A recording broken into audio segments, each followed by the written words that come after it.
ఇక అధికార కాంగ్రెస్ పార్టీలో ఒక విషయం అయితే ఎటు తేల్తలేదు. అదే నామినేటెడ్ పదవులకు సంబంధించి. ఖచ్చితంగా ఈ విషయంలో అధికార కాంగ్రెస్ వెనుకబడిందని అనుకోవాలి. మరి పూర్తి స్థాయిలో పట్టు దొరకకనా, లేకపోతే కింది స్థాయి నేతలలో దీనేమంటారు ఆధిపత్య పోరా, ఏదైనా కారణాలు కావచ్చు కానీ నామినేటెడ్ పదవులు అయితే అనుకున్న స్థాయిలో మొత్తం రాష్ట్ర వ్యాప్తంగా ఇవ్వలేకపోయారు. మరి ఏ కారణంతో ఇస్తలేరో తెలుస్తలేదు. ఎందుకంటే అల్టిమేట్ గా ఏ పార్టీకైనా కావాల్సింది బలమైన క్యాడర్ ఉండాలి, నా పార్టీని బలోపేతం చేసుకోవాలని ఎవరికైనా ఉంటుంది. మరి రాష్ట్ర వ్యాప్తంగా నామినేటెడ్ పదవులన్నీ ఇచ్చి ఉంటే ఎవరో ఒకరు ఆ 200 మంది మలిగినా కూడా 3వ రోజు కలిసిపోతారు. పార్టీ క్యాడర్ అయితే వెళుతుంది. 2 టర్ములు 2 రకాలుగా పదవులు ఇస్తే ఇప్పుడు 2.5 ఏళ్ళలో ఒకరికి ఈ నామినేటెడ్ పదవులు, మార్కెట్ కమిటీలు అవే ఉంటాయి కదా, కార్పొరేషన్లు ఇట్లాంటి ఏమైనా ఇచ్చుంటే, ఇంకో టర్మ్కి ఇంకో నాయకులు ఇచ్చుంటే కనీసం క్యాడర్ బలోపేతమయ్యేది, కార్యకర్తలు కొంచెం కాన్ఫిడెంట్గా ఉండేటోళ్ళు. ఈ పదవులు ఇవ్వడంలో ఖచ్చితంగా జాప్యం జరిగింది.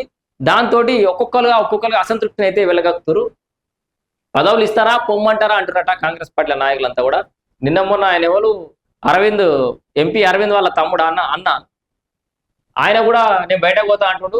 ఇట్లా చాలా మంది అయితే ఈయనెవరు జీవన్ రెడ్డి కూడా ఆల్రెడీ పానేవా, పదవులు ఇస్తారా పొమ్మంటారా, క్షేత్రస్థాయి లీడర్ నుంచి పార్టీపై ఒత్తిడి, ఉగాది కంటూ గతంలో టీపీసీసీ చీఫ్ ప్రకటన. మహేష్ కుమార్ గౌడ్ గారు ఈ వచ్చే నెలలు అయిపోతాయి కానీ ప్రతి నెల అది ఎప్పుడైతుంది, ఉగాది పండుగ పోయింది మళ్ళీ ఉగాది వచ్చేటట్టుంది. ఎందుకంటే ఆల్రెడీ ఫస్ట్ టర్మ్లో ఇచ్చేస్తే ఒక టర్మే అయిపోయి అందరిది. ఇట్లా ఇప్పటికీ జాబితా లేకపోవడంతో అసంతృప్తి, నామినేటెడ్ పదవులపై లీడర్లలో గుస్సా, ఇతర పార్టీలకు ఆప్షన్స్ పెట్టుకుంటామంటూ అటాక్, డీసీసీలకు తలనొప్పిగా మారిన వ్యవహారం.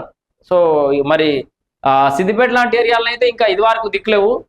వాళ్ళకు కాంగ్రెస్ అధికారులకు వచ్చిన సంతృప్తి లేకుండా పోయింది పవర్లకు వచ్చిందని చెప్పి. సో ఇట్లా రకరకాల కారణాలతో అయితే పదవులు వస్తలేవు.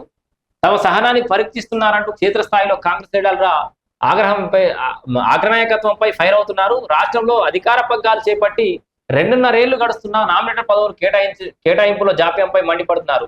పార్టీ కోసం కష్టపడిన క్షేత్రస్థాయి నాయకులకు నామినేటెడ్ పదవులు ఇప్పటికీ దక్కకపోవడంతో విమర్శలు మొదలయ్యాయి. పదవులు ఇస్తారా లేక మమ్మల్ని పక్కకు తప్పుకోమంటారా అంటూ ద్వితీయ శ్రేణి నాయకత్వం నేరుగా అధిష్టానాన్ని ప్రశ్నిస్తుంది. ఎందుకంటే వాళ్ళకి పెద్ద వేదేం లేదు. అగ్రశ్రేణి నాయకత్వం అంటే జర ఆలోచన చేస్తారు, పోతే ఎట్లుంటుందో సిచ్యువేషన్ అని. ద్వితీయ శ్రేణి నాయకత్వం తట్టబట్ట జరుగుతూనే ఉంటారు అటుకెళ్ళి